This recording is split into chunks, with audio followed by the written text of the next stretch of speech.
Salmo 16, título Mictão de Davi. Isso é geralmente compreendido contendo significado de salmo áureo.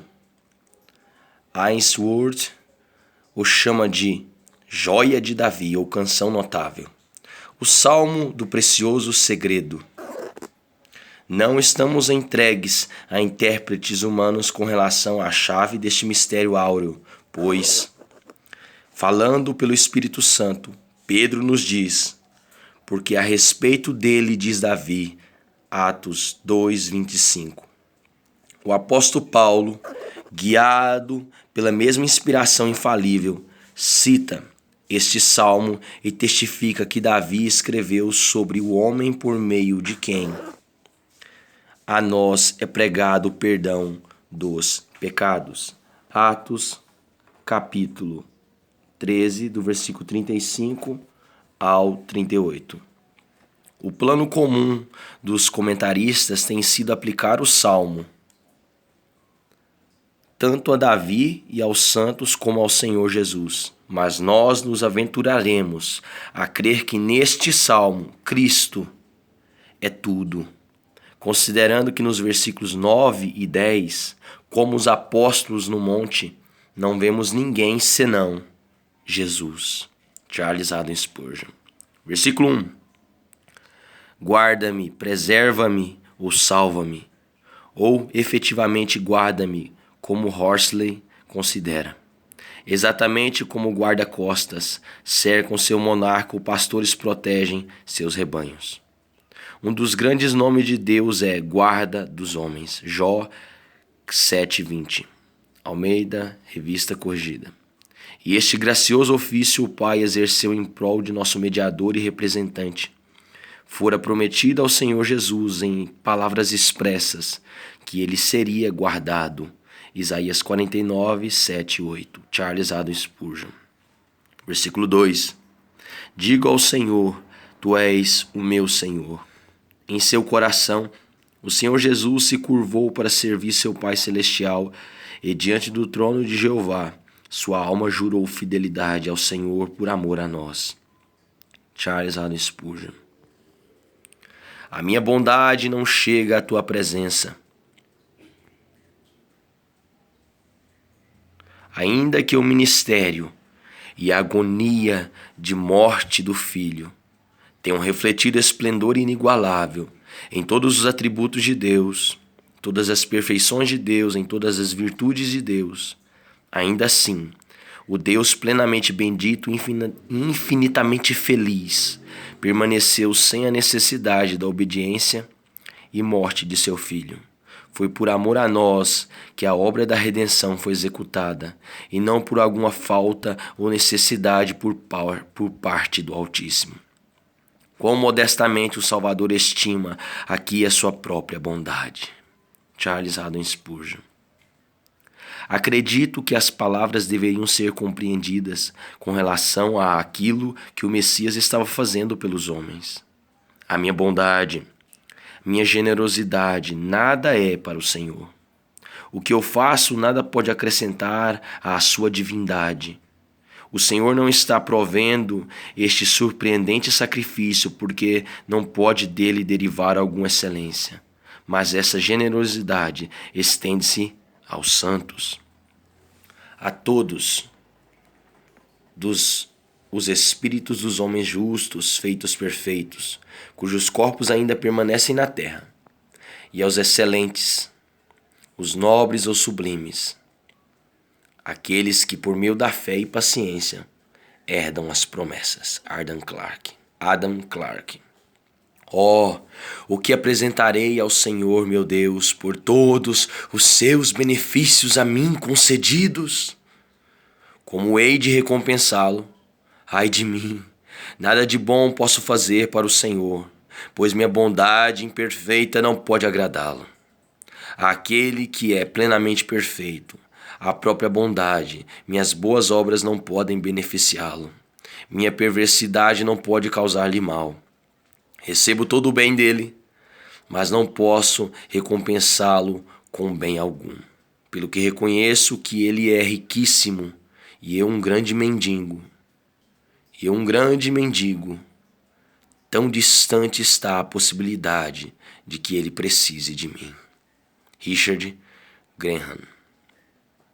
Versículos 2 e 3. A minha bondade não chega à tua presença, mas aos santos que estão na terra. Algumas crianças de fato nada têm de semelhante a seus pais terrenos, como o filho de Cícero, que com exceção do nome, nada tinha de seu pai. Porém, os filhos de Deus, todos eles compartilham da natureza de seu Pai Celestial.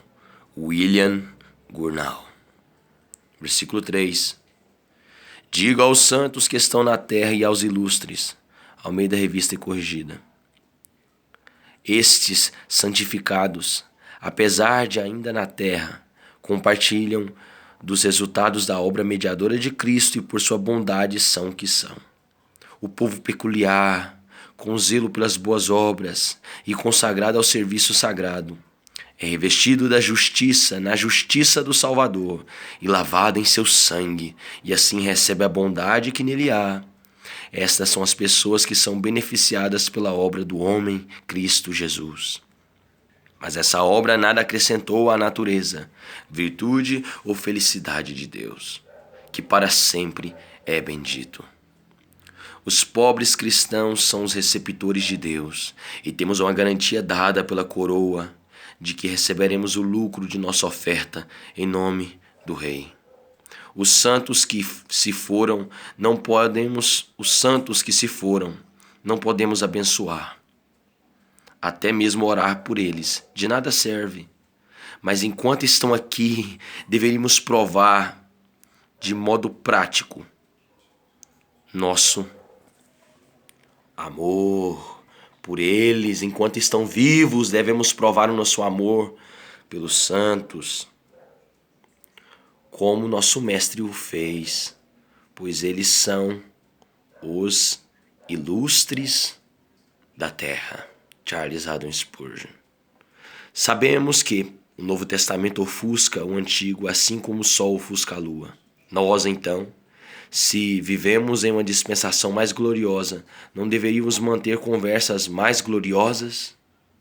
Os ilustres. Fornece o sol menos luz do que uma estrela. Você não acredita que ele é o regente do dia?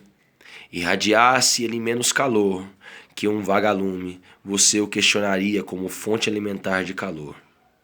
Fizesse Deus nada mais do que uma criatura faz, onde estaria sua divindade, sua deidade? Fizesse um homem nada mais do que um animal, onde estaria sua humanidade? Caso um santo não se distinguisse de um pecador, onde estaria a sua santidade? William Secker. Ingo, um antigo rei dos Dravos, num banquete majestoso nomeou seus nobres, que naquela época eram pagãos, para sentarem-se num salão inferior, e ordenou que certos pobres cristãos fossem trazidos até o salão nobre para sentarem-se com eles à sua mesa, comer e beber, desfrutando da alegria real. Muitos se surpreenderam com isso, e ele disse que considerava os cristãos, ainda que muitos deles pobres, um excelente ornamento para sua mesa, e mais dignos de sua companhia do que os maiores nobres são convertidos à fé cristã.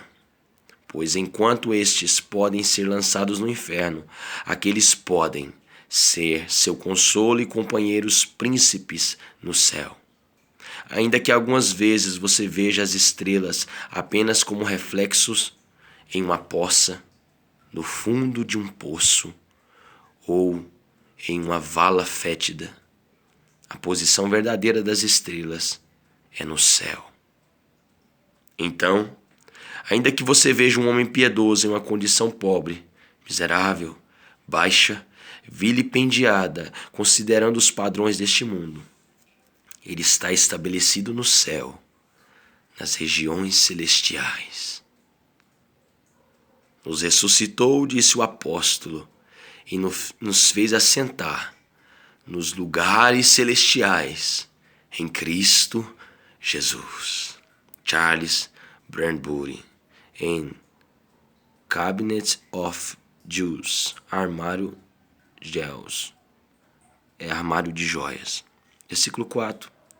Muitas serão as penas dos que trocam o Senhor por outros deuses. Os cristãos professos geralmente têm pouca prontidão quando se trata do Senhor verdadeiro, mas pecadores rapidamente trocam o Senhor por outros deuses.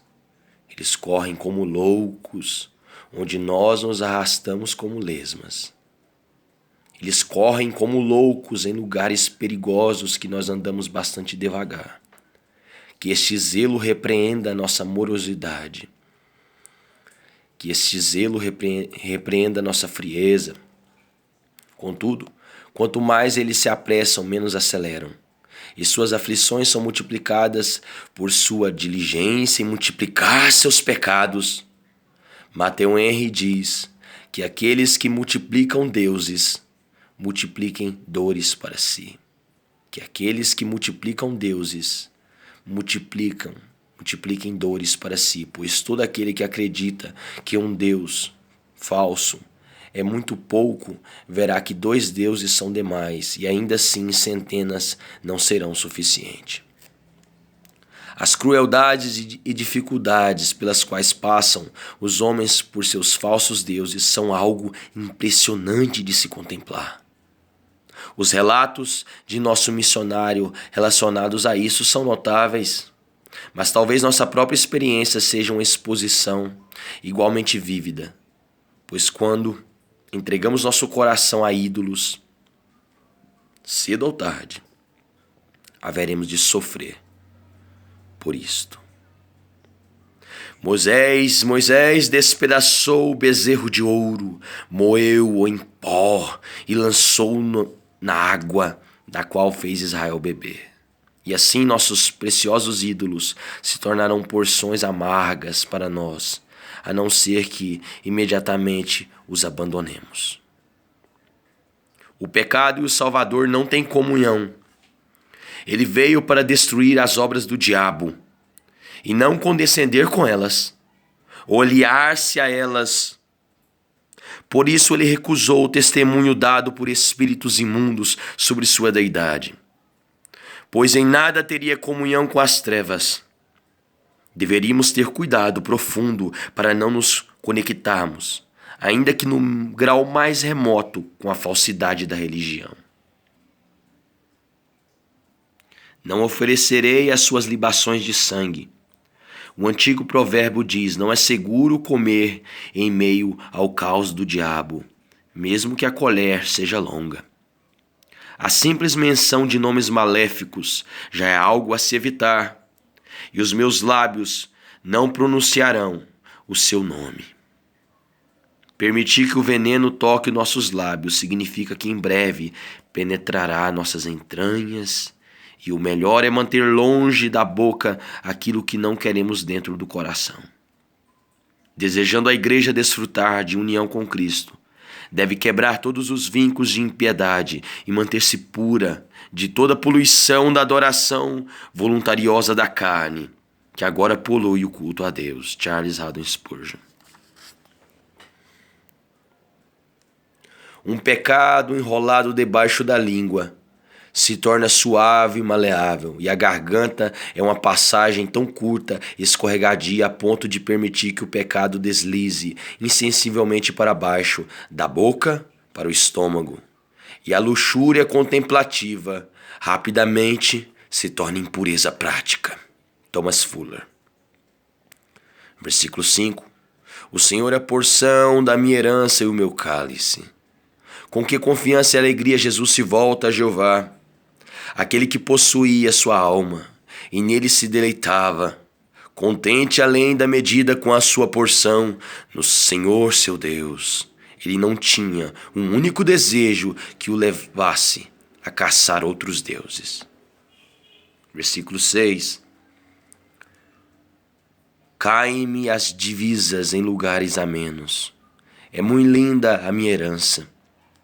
Jesus descobriu que o caminho da obediência leva a lugares amenos. Não obstante todas as dores que marcavam seu semblante, ele exclamou: eis aqui estou. No rolo do livro está escrito a meu respeito: agrada-me fazer a tua vontade, ó Deus meu. Dentro do meu coração está a tua lei.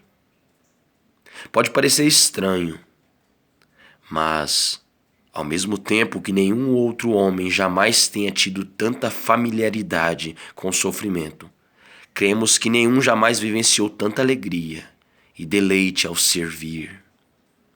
Pois nenhum outro serviu tão fielmente e com tão grandes resultados à vista como sua recompensa. Todos os santos podem usar a linguagem deste versículo, e quanto mais profundamente puserem adentrar em seu espírito de contentamento, gratidão e júbilo, melhor será para si, mais glorioso para seu Deus. Espíritos descontentes diferem tanto de Jesus como corvos diferem de pombas. Mártires se alegraram enquanto presos em calabouços. O Sr. Greenham foi ousado o suficiente para dizer: aqueles que estão descontentes nunca sentiram o amor de Deus, ou provaram do perdão dos pecados. Alguns santos acreditam que o descontentamento foi o primeiro pecado, a rocha que aniquilou nossa raça no paraíso. Certamente, não pode haver paraíso onde esse espírito maligno tenha poder. Seu lodo envenenará todas as flores do jardim. Charles Haddon Spurgeon. As ervas amargas serão facilmente engolidas quando o homem tem as deliciosas carnes que o mundo não conhece. A compreensão do amor de nosso Pai é como um mel ao fim de cada castigo. A compreensão do amor de nosso Pai é como um mel ao fim de cada punição. Transforma pedra em pão e água em vinho, e o vale da tribulação em uma porta de esperança. Faz os maiores males assemelharem-se a nenhum mal, pois transforma nossos desertos no jardim do Senhor. E quando estamos na cruz por Cristo, é como se estivéssemos no paraíso com Cristo.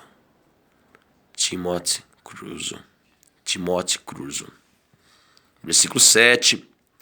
Pois até durante a noite o meu coração me ensina. Grandes generais entram em batalha em suas mentes muito antes que a trombeta soe. E assim nosso Senhor venceu nossa batalha de joelhos antes que vencesse a cruz. Aquele que aprende de Deus e assim recebe a semente, em breve encontrará em si a sabedoria crescendo no jardim de sua alma. Quando te desviares para a direita e quando te desviares para a esquerda, os teus ouvidos ouvirão atrás de ti uma palavra dizendo: este é o caminho, andai por ele. As horas da noite escolhidas pelo pecador para executar seus pecados são os momentos sagrados do silêncio em que cristãos ouvem as suaves e calmas vozes do céu e da vida celestial dentro de si. Versículo 8 a 11. O temor da morte projetou sua escura sombra sobre a alma do Redentor, e nós lemos que fui ouvido quanto ao que temia. Almeida, Revista e Fiel. Ali apareceu a ele um anjo, fortalecendo-o. Então reduziu a esperança na alma de nosso Senhor e, como registrado nesses versículos, ele contemplou o futuro com tanta confiança porque tinha os olhos continuamente em Jeová e desfrutava de sua presença perpétua. Ele sentiu que, sendo assim sustentado, jamais poderia ser afastado do grande projeto de sua vida, e não foi, pois não deteve sua mão até que pudesse dizer: Tetelestai, está consumado. Que infinita misericórdia foi esta por nós. Reconhecer a presença do Senhor é o dever de todo cristão. O Senhor tem-o sempre à minha presença. E confiar no Senhor como nosso campeão e guarda é privilégio de cada santo. Estando Ele à minha direita, não serei abalado. Charles Haddon Spurgeon. Versículo 8. Um cristão fiel, viva ele em riqueza abundante, ou esteja comprimido pela pobreza, seja de alto ou baixo grau neste mundo. Deve continuamente ter sua fé e esperança firmemente edificada e firmada em Cristo. Ter seu coração e sua mente fortemente fixos e estabelecidos nele. E segui-lo inequivocamente, através da água e do fogo, guerra e paz, fome e frio, com amigos e inimigos, em milhares de riscos e ameaças, em surtos e ondas de inveja, malícia, ódio, discursos malévolos, sentenças ofensivas, desprezo do mundo, da carne e do diabo, e até mesmo se enfrentar a própria morte, seja ela amarga, cruel ou tirânica, e ainda assim jamais perder Cristo de vista. Nunca abrir mão da fé, esperança e da confiança nele. Robert Caldray. A nuvem carregada em pouco tempo derrama a chuva. O morteiro carregado logo dispara quando nele se coloca fogo. Uma alma que medita está em próxima potência, mais próximo ao poder da a oração. William Gurnall. Enoque tanto caminhou com Deus, que caminhou do modo de Deus. Ele não caminhou como homens, que é o tipo de caminhar que o apóstolo reprova em 1 Coríntios 3,8. Ele caminhou tão pouco com o mundo, que poucos foram os dias de sua estada no mundo. Joseph Caio. Versículo 9. Alegrem-se, pois o meu coração e o meu espírito exulta. Sua alegria interior não pode ser contida. Nós damos testemunho de nosso prazer em ocasiões comuns, até mesmo na gratidão por nossos sentidos. Quando o nosso ouvido se enche de melodia harmoniosa, quando o nosso olhar se fixa em objetos admiráveis e formosos, quando o nosso olfato é entretido com odores agradáveis, e quando o nosso paladar também é distraído pela iguaria e raridade das provisões, e muito mais nossa alma exibirá seu deleite quando suas faculdades, que são de constituição muito mais requintada, encontrarem as coisas que lhes são, em todos os aspectos, aceitáveis e agradáveis. Em Deus, elas encontram todas estas. Com a sua luz, a nossa compreensão é renovada, e também o é nossa vontade com sua bondade e seu amor. Timothy Rogers. Versículo 10. Pois não deixarás a minha alma na morte. Cristo em alma desceu ao inferno quando, sendo nossa garantia, se submeteu a carregar aquelas dores infernais, ou algo equivalente a elas, ao sofrimento ao qual estávamos sujeitos para sempre. Deste modo, Cristo desceu ao inferno quando estava vivo, não depois de morto. Logo sua alma esteve no inferno quando suou sangue no jardim na cruz. Quando em lamento clamou, Eloi, Eloi, lama sabachthani, Deus meu, por que me desamparaste? Mateus 26:38. Nicholas Byfield em Exposition of the Creed. Exposições do Credo. Exposição do Credo. Nem permitirás que o teu santo veja corrupção. Seu corpo pode entrar na prisão externa da graça, mas não na prisão interna da corrupção. Este é um nobre encorajamento para todos os santos. Morrer é preciso, mas todos ressuscitarão, e ainda que vejam a corrupção, ressuscitarão para a vida eterna. A ressurreição de Cristo é a causa, a fiança, a garantia e o emblema da ressurreição de todo o seu povo. Charles Adams Spurgeon. Versículo 11. Tu me farás ver os caminhos da vida. Neste versículo, 4 aspectos são observáveis. 1. Um guia. Tu. 2. Um viajante, eu. 3. Um trajeto, os caminhos. 4. O fim, a vida. E o que vem a seguir é a descrição desta vida. O guia é nomeado no primeiro versículo, Jeová. Aqui podemos começar, como devemos em todos os exercícios santos, com adoração. O viajante, uma vez que tenha encontrado o guia, não mais procuremos alguém que permaneça buscando-o. Pois veja, neste caso, esse seria um homem fora do caminho. Como não há outro guia, assim se fala de um só viajante. Isso para mostrar sua confiança.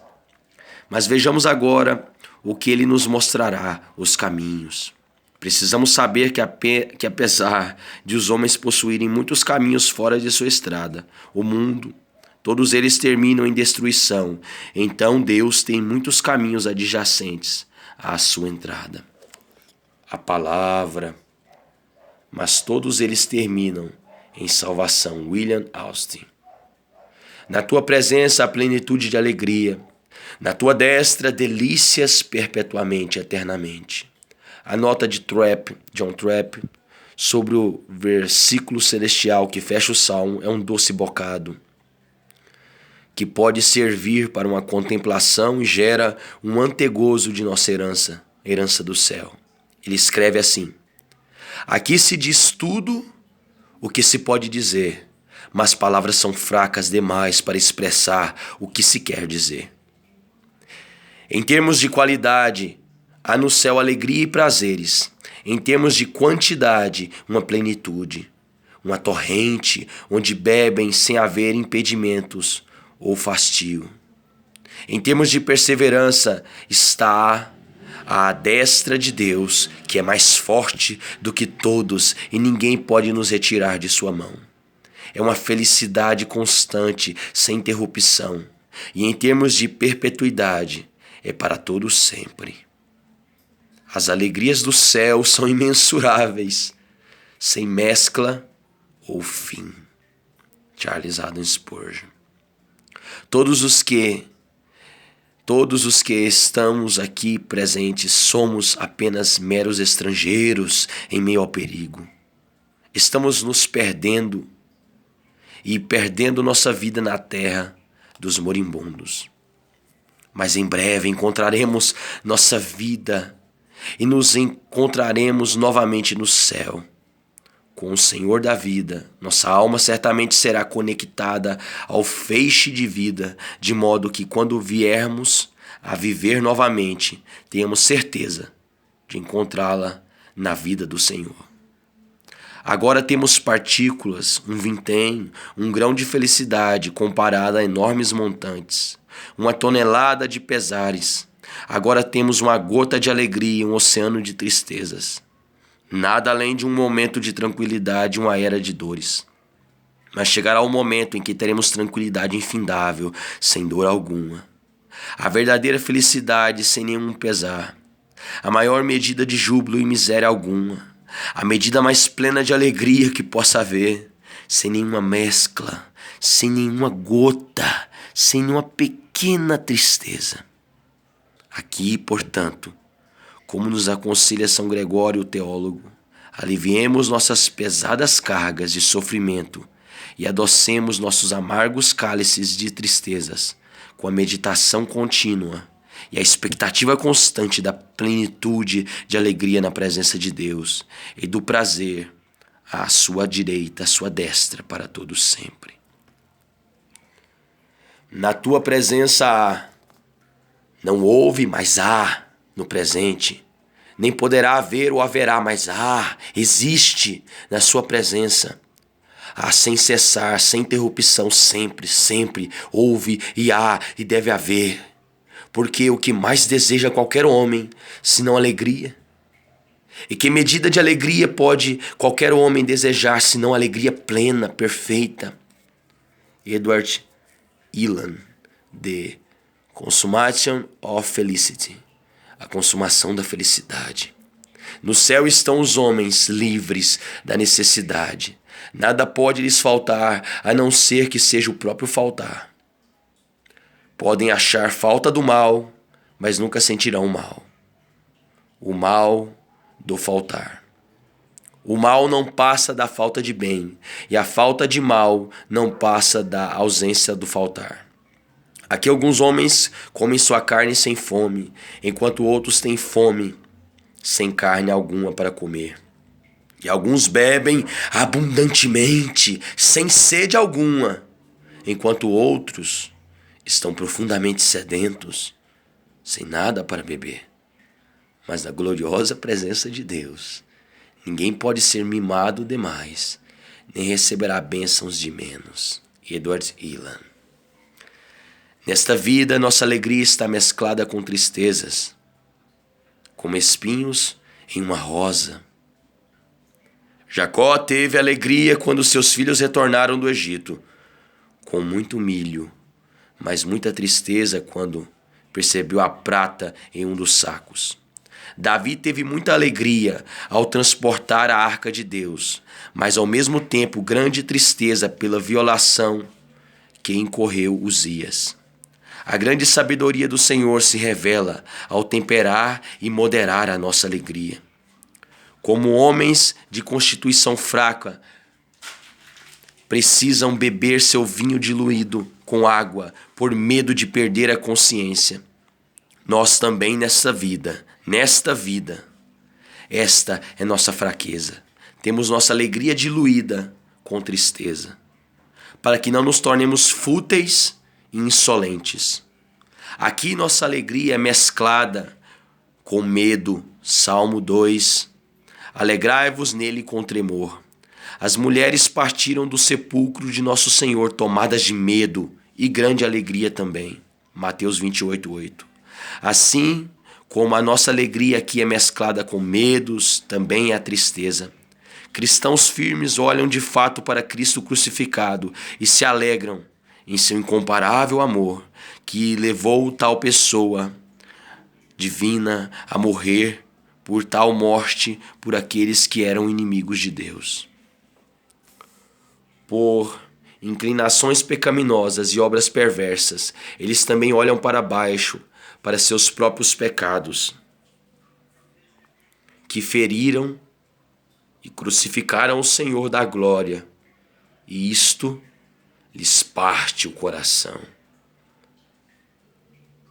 Eles também olham para baixo, para seus próprios pecados que feriram e crucificaram o Senhor da glória, e isto lhes parte o coração. William Colville, em Refreshing Streams, correntes refrescantes. Vejam, em termos de qualidade, há prazeres, em termos de quantidade, plenitude, em termos de dignidade, à destra de Deus, em termos de eternidade para todo sempre. E milhões de anos multiplicados por milhões resultam em um minuto dessa eternidade de alegria que os santos terão no céu. No céu não haverá pecado para tirar a nossa alegria, não haverá também o diabo para roubar nossa alegria, nem homem algum que tire nossa alegria. A vossa alegria ninguém poderá tirar. João capítulo 16, versículo 22. As alegrias do céu nunca evanecem. Nunca se acabam, nunca extinguem, nunca morrem, nem jamais são diminuídas ou interrompidas. A alegria dos santos no céu é uma alegria constante, alegria eterna, na raiz e na causa, em seu conteúdo e os seus objetos. A alegria permanece para sempre, se teu objeto permanece para sempre. E da mesma forma, Cristo. Hebreus 13, 8. Thomas Brooks.